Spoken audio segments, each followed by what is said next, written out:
Viral anak tega buang ayah kandung ke tempat sampah. Yang sudah subscribe, semoga rezekinya lancar ya. Orang tua menjadi sosok penting yang hadir dalam hidupmu. Kehadiran orang tua akan memberikan banyak pengalaman dan pengaruh besar.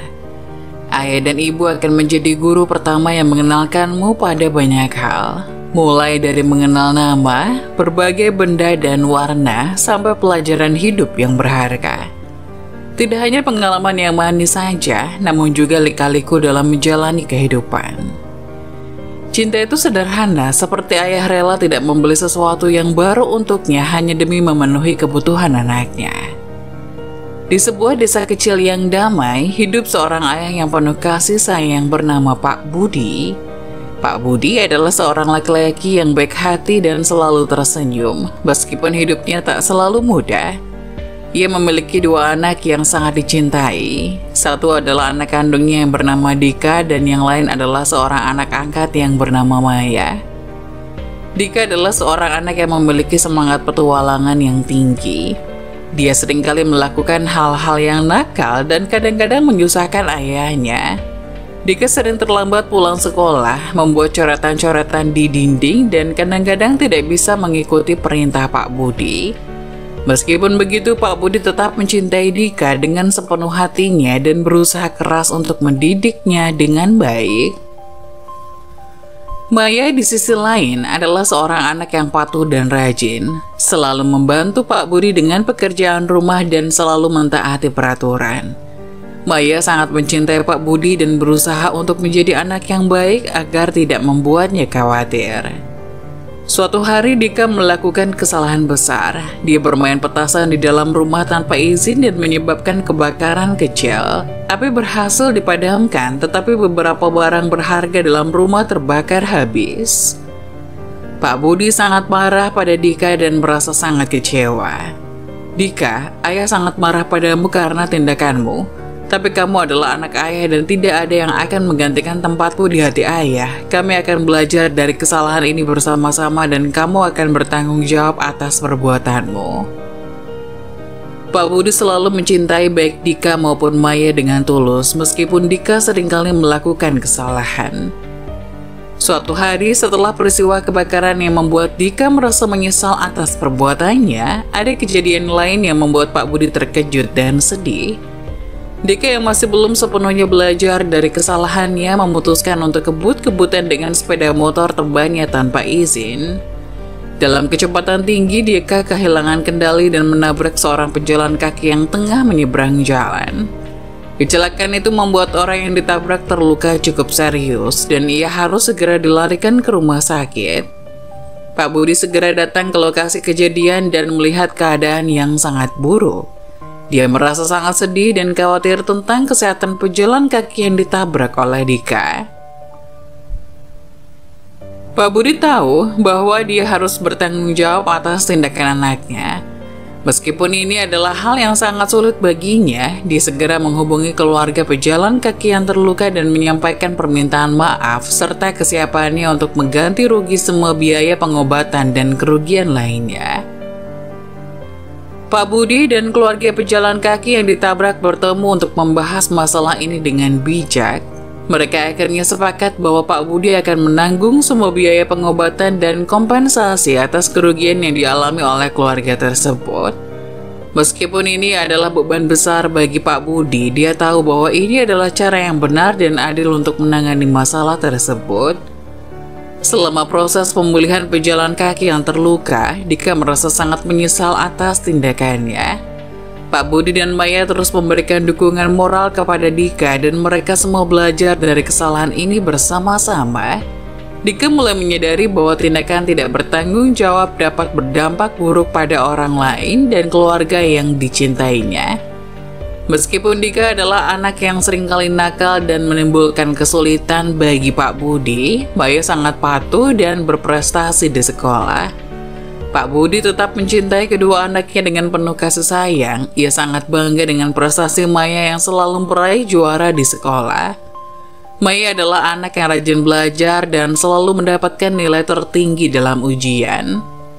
Suatu hari sekolah Maya mengadakan kompetisi ilmiah tingkat nasional. Semua guru dan teman-teman sekelasnya tahu bahwa Maya adalah calon kuat untuk meraih juara. Maya dengan tekun mempersiapkan diri dan bersaing dengan keras di kompetisi tersebut. Hasilnya, Maya berhasil meraih juara pertama dan membawa prestasi gemilang untuk sekolahnya. Ketika Pak Budi mendengar kabar bahwa Maya telah meraih juara nasional, ia merasa sangat bahagia dan bangga. Ia merasa terharu dengan dedikasi dan kerja keras Maya dalam meraih prestasi tersebut. Pak Budi juga tahu bahwa keberhasilan Maya adalah hasil dari usahanya sendiri, dan ia selalu mendukung Maya dalam segala hal yang ingin dicapainya. Seiring berjalannya waktu, perasaan iri Dika terhadap Maya semakin tumbuh. Meskipun Pak Budi selalu berusaha untuk memberikan perhatian yang sama pada keduanya, Dika merasa bahwa ayahnya lebih bangga dan lebih sayang kepada Maya karena prestasinya yang gemilang di sekolah. Ia pun mulai merasa seperti anak yang kurang dalam keluarganya. Suatu hari, Dika akhirnya tidak bisa lagi menyembunyikan perasaannya. Dia duduk bersama Pak Budi di ruang keluarga dan mulai berbicara dengan perasaan yang tulus. "Ayah, aku tahu bahwa Maya pintar dan selalu meraih prestasi, tapi aku merasa iri. Aku merasa seperti aku tidak cukup baik di mata ayah. Aku ingin ayah juga bangga padaku," kata Dika dengan suara gemetar. Pak Budi merasa sangat terharu mendengar perasaan Dika yang jujur. Dia segera mengambil Dika dalam pelukannya dan berkata dengan lembut, "Dika, aku mencintai kamu dan Maya dengan cara yang sama. Tidak ada perbandingan antara kalian berdua. Maya mungkin pintar di sekolah, tapi kamu punya bakat dan keunikanmu tersendiri yang membuat ayah bangga. Ayah selalu mencintai kamu tanpa syarat, dan tidak ada yang bisa menggantikan tempatmu dalam hatiku." Pak Budi juga mengambil waktu untuk berbicara dengan Maya tentang perasaan Dika. Maya dengan bijaksana merespon bahwa dia tidak pernah bermaksud membuat Dika merasa tidak cukup. Mereka berdua akhirnya berjanji untuk saling mendukung satu sama lain dalam mencapai impian dan tujuan masing-masing. Suatu hari, Dika mendekati Pak Budi dengan permintaan yang besar. Dia sangat menginginkan motor baru yang sedang tren di kalangan teman-temannya. Dika tahu bahwa motor tersebut cukup mahal, tetapi ia sangat tergoda oleh ide memiliki motor tersebut. "Dika," kata Pak Budi dengan lembut, "ayah tahu bahwa kamu sangat menginginkan motor itu, tapi saat ini kita tidak memiliki cukup uang untuk membelinya. Kita harus mengutamakan kebutuhan keluarga dan keuangan yang lebih penting." Dika merasa kecewa dan sedih karena Pak Budi tidak bisa membelikan motor itu. Namun dia juga tahu bahwa ayahnya selalu berusaha sebaik mungkin untuk memberikan yang terbaik bagi keluarganya. Beberapa hari kemudian, Maya mendekati Dika dengan wajah serius. Maya melihat betapa Dika sangat ingin memiliki motor tersebut, dan dia merasa bahwa Dika sudah cukup dewasa untuk menghargai uang dan bekerja keras untuk mendapatkannya. "Dika, aku tahu motor itu sangat penting bagimu. Aku ingin membantumu mewujudkannya. Aku punya uang tabungan dari hadiah ulang tahun dan hadiah lainnya. Saya bersedia memberikannya kepada kamu untuk membantu membeli motor itu," kata Maya. Seperti diketahui, Pak Budi adalah seorang ayah yang sangat mencintai anak-anaknya, Dika dan Maya. Setelah Dika menerima uang tabungan dari Maya untuk membeli motor yang diinginkannya, Pak Budi merasa terharu, tapi juga merasa khawatir karena ia tidak memiliki cukup uang untuk melunasi sisa biaya motor tersebut. Dalam kebingungannya, Pak Budi memutuskan untuk mencari solusi dengan cara mencari pinjaman. Ia tahu bahwa ia harus bertanggung jawab atas janjinya kepada Dika untuk membantu membeli motor itu. Oleh karena itu, ia mencari berbagai opsi pinjaman yang tersedia. Pak Budi pergi ke bank setempat untuk mengajukan pinjaman, tapi ia menemui kendala karena riwayat kreditnya yang tidak terlalu baik. Bank menolak permohonannya untuk mendapatkan pinjaman, namun Pak Budi tidak menyerah begitu saja. Dia mulai mencari bantuan dari teman-teman dan saudara-saudaranya. Beberapa dari mereka memberikan pinjaman dengan persyaratan yang wajar, sementara yang lain membantu mencarikan opsi lain untuk memperoleh dana yang dibutuhkan. Akhirnya setelah berusaha keras, Pak Budi berhasil mengumpulkan dana yang cukup untuk melunasi sisa biaya motor Dika. Dengan rasa lega dan bersyukur, ia membayar motor tersebut dan memberikannya kepada Dika. Dika merasa sangat bahagia motor impiannya itu menjadi kenyataan. Suatu sore setelah pembelian motor barunya, Dika datang ke ruang keluarga dengan wajah yang murung dan marah. Dia terlihat sangat frustasi dan kecewa. Pak Budi tahu bahwa ada sesuatu yang mengganggu pikiran Dika. Jadi ia mendekati anaknya dengan lembut dan bertanya, "Ada yang salah, Nak? Apa yang membuatmu marah?" Dika dengan emosi yang memuncak menjawab, "Ayah, aku tidak ingin motor ini lagi. Ini semua kesalahanmu. Aku tidak mau uangmu yang kotor ini. Aku ingin motor yang lebih bagus, bukan yang ini." Pak Budi tersenyum lembut dan berkata, "Dika, ayah memahami perasaanmu.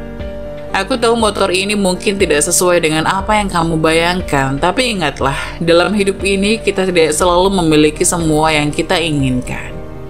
Motor ini mungkin bukan yang paling mahal dan yang paling mewah, tapi ini adalah bentuk kasih sayang ayah kepada kamu. Ayah ingin kamu selalu aman dan bahagia saat berkendara."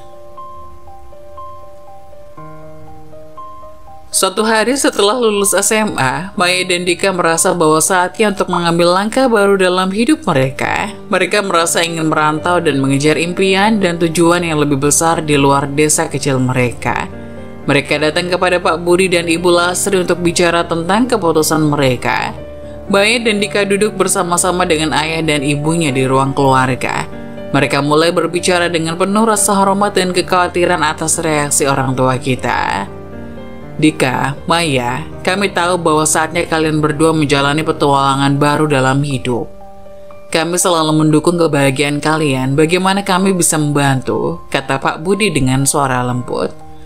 Maya menjawab, "Terima kasih ayah ibu atas pemahaman dan dukungannya. Kami ingin merantau untuk mengejar pendidikan yang lebih tinggi dan peluang kerja yang lebih baik.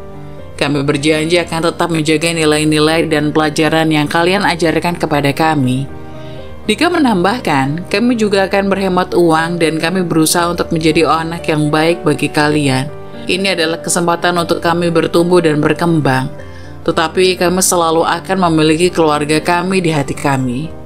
Pak Budi dan Ibu Lastri merasa campur aduk dengan keputusan anak-anak mereka untuk merantau. Mereka merasa bangga dengan kematangan Maya dan Dika dalam mengambil langkah besar ini. Meskipun mereka juga merasa sedih karena akan merindukan mereka. "Kami mendukung penuh keputusan kalian," kata Ibu Lastri dengan haru. "Kalian adalah anak-anak yang luar biasa dan kami tahu bahwa kalian akan berhasil dimanapun kalian pergi." Setelah perpisahan yang emosional dengan keluarga mereka dan desa tempat mereka tumbuh besar, Maya dan Dika mulai perjalanan mereka ke kota besar untuk mengejar impian mereka. Mereka tahu bahwa mereka akan menghadapi tantangan dan rintangan di jalan.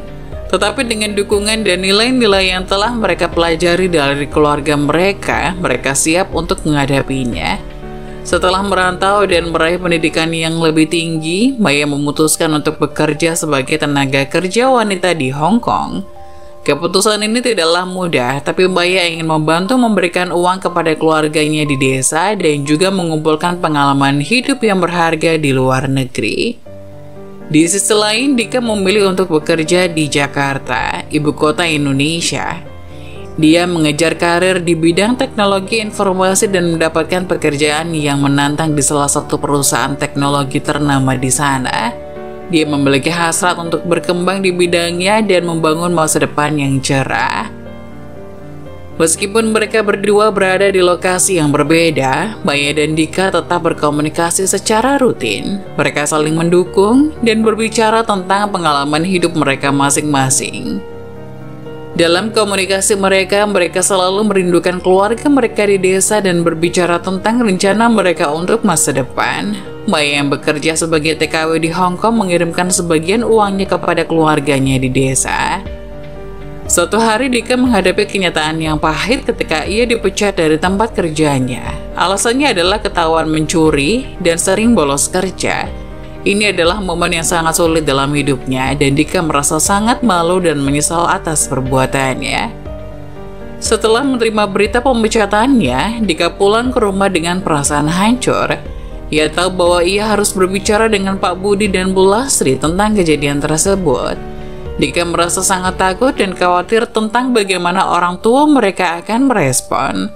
Setelah Dika dipecat dari pekerjaannya dan mengalami masa sulit dalam hidupnya, ia memutuskan untuk pulang kampung dan tinggal kembali di rumah Pak Budi.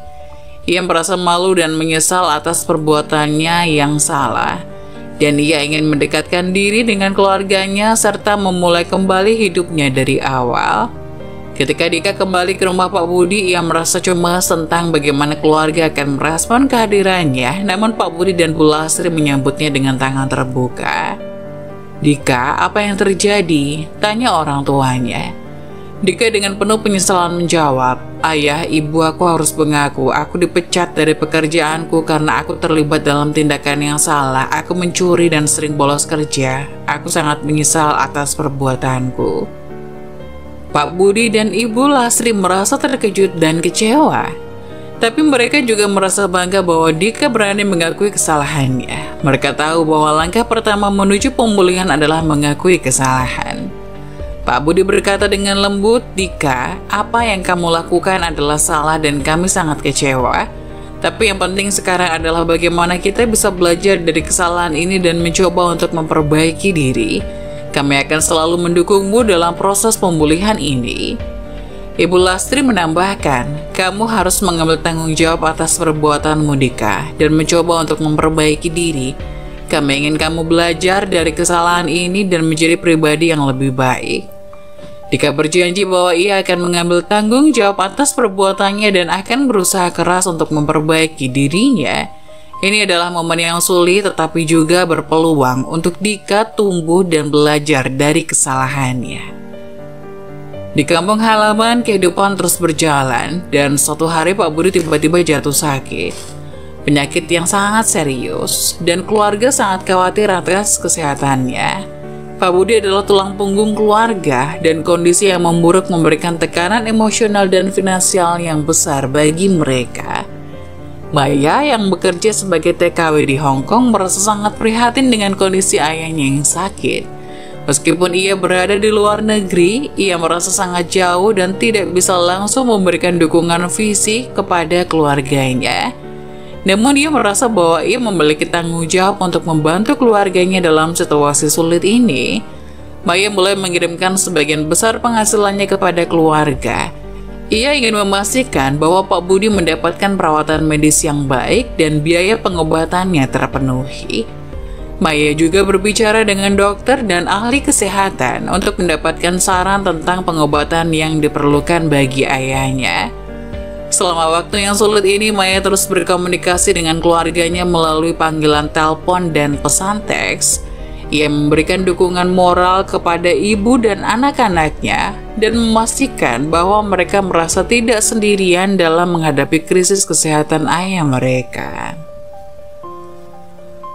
Walaupun ia harus berada jauh dari keluarganya, Maya selalu ada untuk mendukung mereka dalam bentuk yang ia mampu. Ia tahu bahwa kasih sayang dan perhatiannya dapat memberikan kekuatan kepada mereka di saat yang sulit ini. Pak Budi merasa sangat berterima kasih atas bantuan uang yang diberikan oleh Maya. Ia tahu bahwa anaknya bekerja keras dan mengorbankan sebagian besar penghasilannya untuk membantu keluarga. Maya adalah contoh nyata dari anak yang peduli dan bertanggung jawab terhadap keluarganya. Dika adalah anak yang tumbuh dengan kasih sayang penuh dari orang tuanya. Pak Budi dan Ibu Lasri selalu memberikan dukungan dan kasih sayang kepadanya sepanjang hidupnya. Mereka adalah tulang punggung keluarga yang selalu berjuang keras untuk memberikan Dika dan saudara-saudaranya kehidupan yang lebih baik. Namun ketika Dika dewasa, ia mulai merasa tidak nyaman dengan tanggung jawab yang akan ia hadapi dalam merawat orang tuanya. Tanpa sepengetahuan Maya, Dika mengatur segala persiapan untuk membawa orang tuanya ke panti jompo. Dika mulai bosan dengan suara sang ayah yang kerap merintih kesakitan dan juga hanya dirinya lah yang selalu dimintai tolong oleh sang ayah. Dika beranggapan mentang-mentang Maya yang bekerja, dirinya cukup mengirim uang saja, sedangkan orang tuanya semuanya diurus oleh Dika. Pada hari yang ditentukan, Dika pura-pura mengajak kedua orang tuanya ke rumah sakit. Yang Pak Budi tidak mengira adalah mereka diajak ke panti jompo yang kondisinya sudah tidak bagus. Dika sengaja asal memilih panti jompo yang jauh dari rumahnya, tak peduli bagaimanapun kondisinya. "Dika, ini di mana, Nak?" kata ibunya. "Ini di panti jompo, Bu. Sekarang ibu dan ayah akan tinggal di sini sampai tua." "Ya Allah, Dika, ayahmu ini sedang sakit. Kenapa kamu malah membawa ke sini?" tanya Ibu Lastri lagi. "Justru kalau di sini ada yang merawat, Bu. Dika sudah muak melihat ayah yang sakit-sakitan terus dan gak berguna di rumah. Dika juga harus menikah, Bu, dan Dika malu punya orang tua yang sakit-sakitan begitu." "Jelas, Dika." "Astagfirullah, Dika. Kurang apa orang tuamu ini merawatmu? Kenapa kamu tega kepada kami?" "Udah, Bu, biarkan Dika melakukan hal yang diinginkannya. Bapak gak apa-apa." "Tuh, ayah nurut." "Ibu nurut dong. Nanti Dika jenguk seminggu sekali," janji Dika kepada orang tuanya. Nyatanya Dika tidak pernah sekalipun datang menjenguk kedua orang tuanya. Hingga beberapa bulan berlalu setelah kepergian kedua orang tuanya ke panti jompo, Dika bersantai di rumah dengan uang kiriman dari Maya. Dika sengaja tidak memberitahu Maya kalau Pak Budi sudah ia bawa ke panti jompo agar dirinya bisa menikmati uang Maya tanpa harus bekerja. Suatu hari, becak motor yang berhenti di depan rumah terlihat sepasang suami istri yang sudah tua itu turun dari becak tersebut dan terlihat memberi uang kepada pengemudinya. Mereka berdua bergandengan tangan dan datang mengetuk pintu. "Assalamualaikum." "Waalaikumsalam." "Ayah, Ibu, kok kalian bisa ada di sini?" "Dika, ayah sama ibu kangen sama kamu, makanya kami datang ke sini," kata Ibu Lastri sambil merentangkan tangan ingin memeluk anaknya. Meski ogah, Dika pun membalas pelukan ibunya dan juga ayahnya. Pak Budi dan istrinya kembali ke rumah lamanya, tapi tidak sebagai orang tua Dika, melainkan sebagai tamu Dika. Namun Dika tidak pernah menawarkan makanan atau minuman apapun kepada kedua orang tua kandungnya itu. Ia malah enak-enakan nonton televisi sambil tiduran di rumah. "Dika sudah dewasa ya, Pak?" "Iya, Bu, alhamdulillah kita sudah membesarkan anak kita dengan baik meski kadang nakal, tapi Dika ternyata mau kita peluk," jawab Pak Budi. "Ayah sama ibu mau sampai kapan di sini?" tanya Dika ketus. Oh sebentar lagi pulang kok, Nak," jawab Ibu Lastri. "Iya, ayah sama ibu sebentar lagi pulang. Kamu terganggu ya?" tambah Pak Budi. "Ya udah, nanti Dika antar. Dika nyewa mobil dulu," jawab Dika lalu pergi keluar rumah. Mendengar kepedulian dari anaknya, Pak Budi dan istrinya amat senang dan bangga.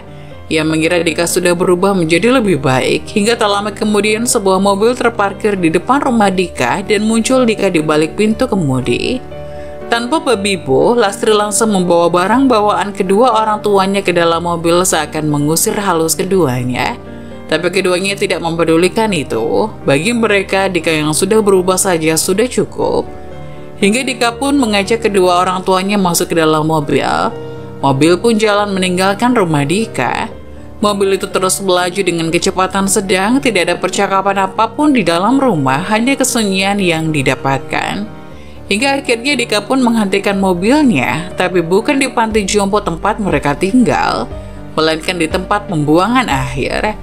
Tempat itu dikelilingi bau busuk yang tidak terkira. Terdapat gunungan sampah di mana-mana, dan di antara gunungan sampah itu terdapat beberapa kotak yang diterangi sebuah bolam lampu.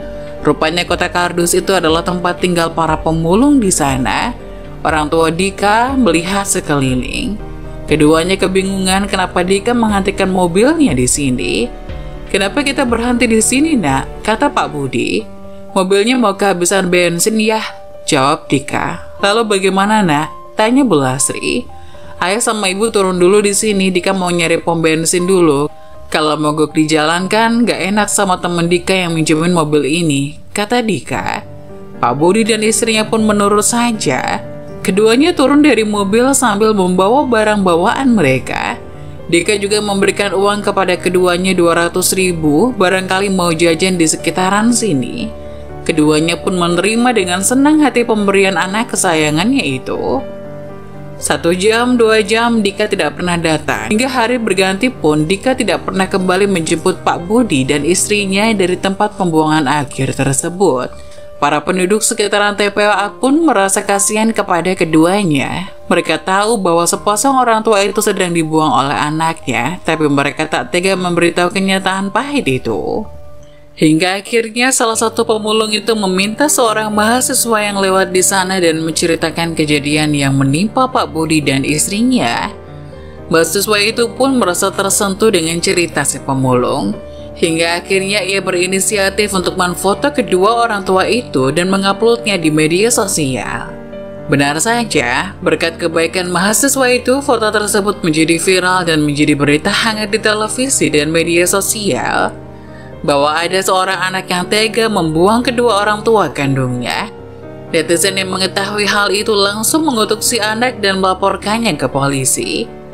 Di sisi lain, berita tersebut sampai di Hong Kong. Maya begitu terkejut dengan berita itu. Ia tidak menyangka jika kakaknya telah membuang kedua orang tua kandungnya.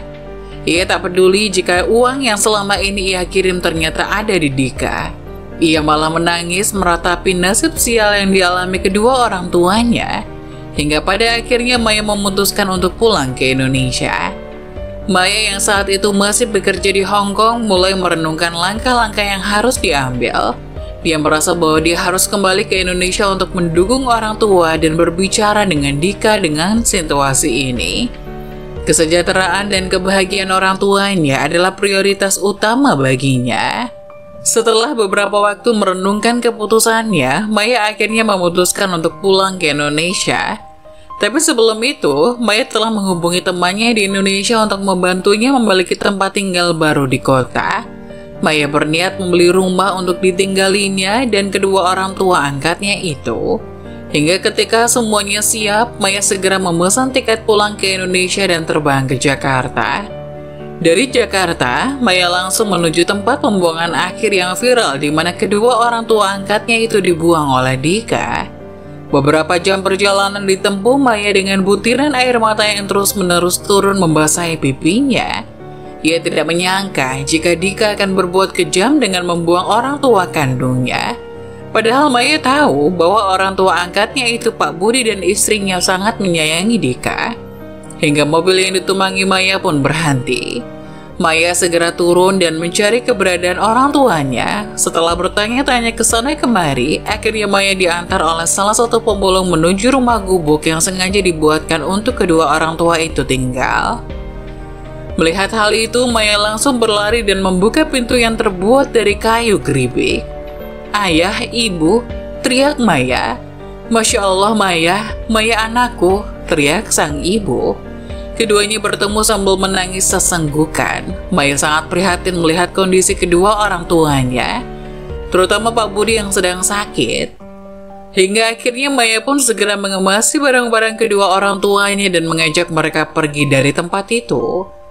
Pertemuan haru itu disaksikan penduduk sekitar dan mendoakan hal baik kepada orang tuanya.